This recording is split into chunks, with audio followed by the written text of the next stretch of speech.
I make money through copywriting. I think in 2022, my copywriting business did over $120,000. This is Golibe, a $1 million copywriter here in Nigeria. His copy has recorded $3 million in sales for himself and his clients. In today's video, he shared a story on what motivated him to go into copywriting, his challenges as a copywriter in Nigeria. There are some places where I wanted to sign a contract. I said I was Nigerian and I lost the $2,000 contract. And his $1 million advice. Definitely watch this video to the end because there are a lot of insightful tips to learn from him sharing his story. How did you get started copywriting? I've been into the internet business space almost 10 years now. So I was researching, first of all, I started with blogging. When Linda Ikeji was like, I think she bought a house or something. I said I would blog. And when crypto was crypto, I was doing crypto trading 2016, 2017, before it became a thing. I did all these things and there was no definite way of making money. It's always probability. But in terms of blogging, the pay was less, so much effort, little pay. So it just led me into researching how can I make money for the comfort of my home. What can we do? Only money that I want. That's how I discovered copywriting. I discovered it was a high income skill. Basically, what high income means is you are paid in a huge amount high income. And I discovered I could do it from the comfort of my home. It was a win for me, it was a no-brainer. You mentioned that you were into blogging. You also went into crypto before moving into copywriting. How many businesses have you done exactly before copywriting? It's quite a... Okay, I did a little real estate. I did crypto trading. I put my money in MMM. I did anything online to make me money, but my money kept on disappearing. Either I'm making little money. I also did tourism. So it started as a travel blog, then it transitioned into a travel company where I take people on tours. So when people read my blog and they're like, I want to be here, then I take people on tours. Guys, I'm currently in Kenya. Oh wow! Hello, I'm between the border of Rwanda and Congo in Lake Kivu. I did all this for years and years. In fact, I had over 10,000 followers on Instagram doing this. But people were shouting, wow, wow, wow, like ambulance, with no money.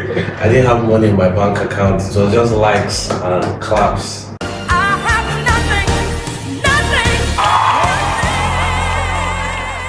nothing. So I was like, I want money. I don't want fame. The pandemic hit. And that was when I was now like, I really need to make money from the comfort of my home. During the pandemic,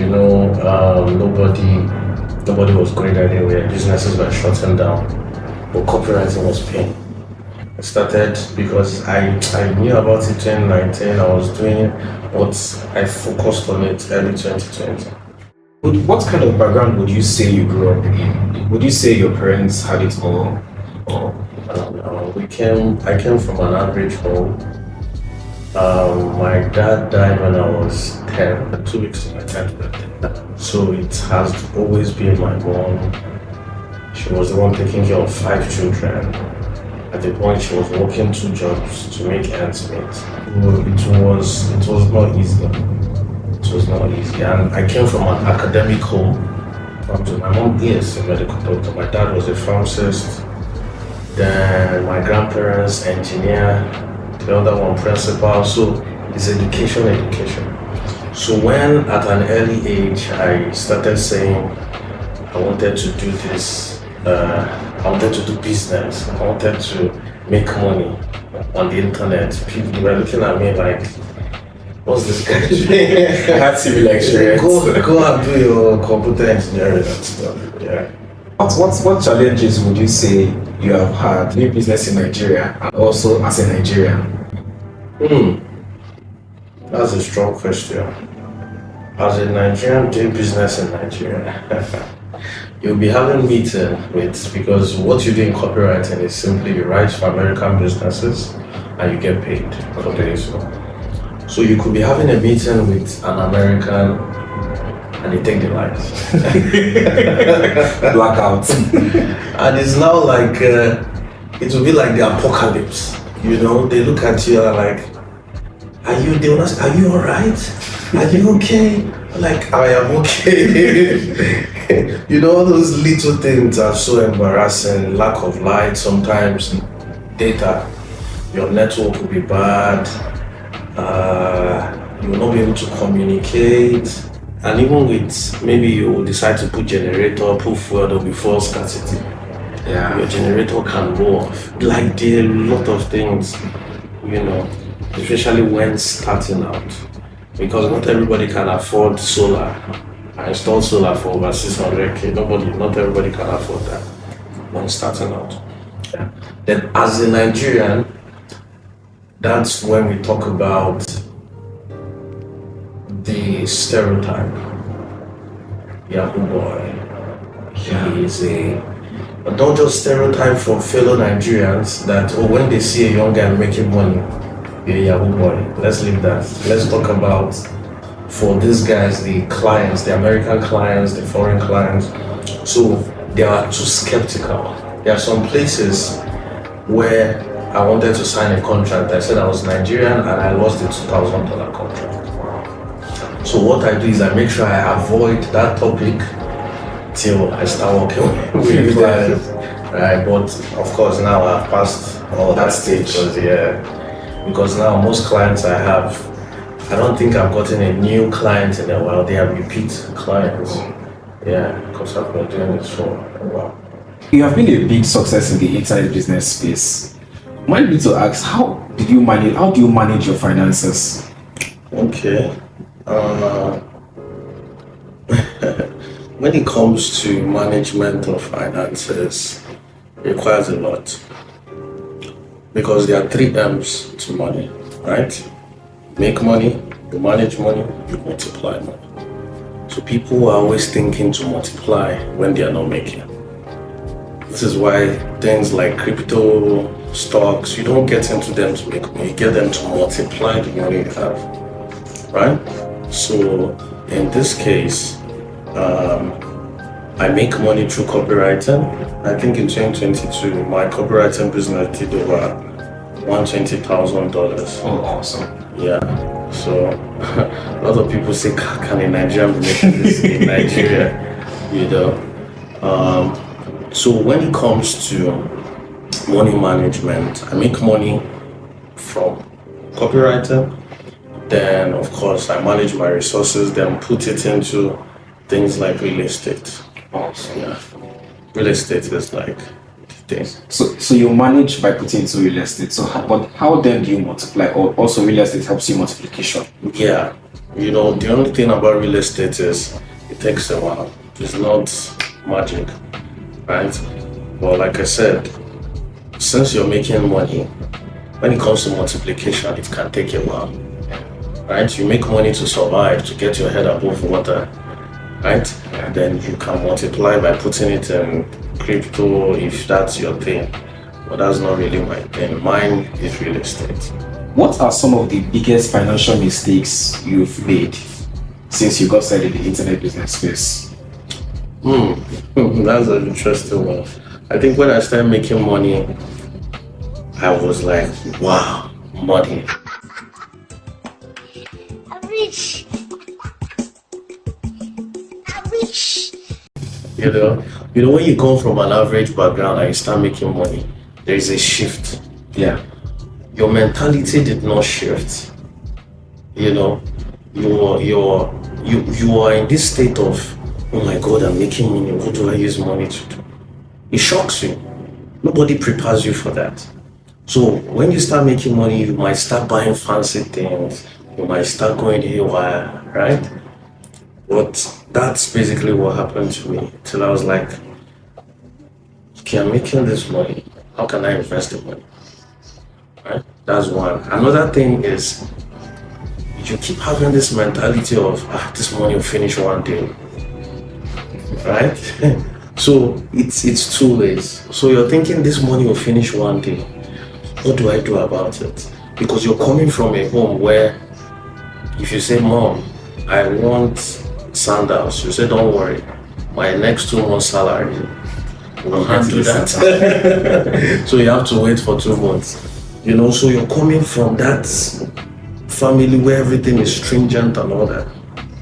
So yeah, basically when I started making money, it came as a shock in 2 ways. Emotional high and emotional low. The high is like, I'm spending this money, I'm rich. Then the low is like, this money will finish. So basically, I just mastered the 3 M's of money. I keep saying the 3 M's because I did not really know there was something like that it is normal. You're making money, now it's time to manage, then multiply. Right? So I mastered the 3 M's. And that was it. I would advise people to read books like Psychology of Money. Yeah. But what advice would you give to a young Nigerian or an entrepreneur who is just starting out?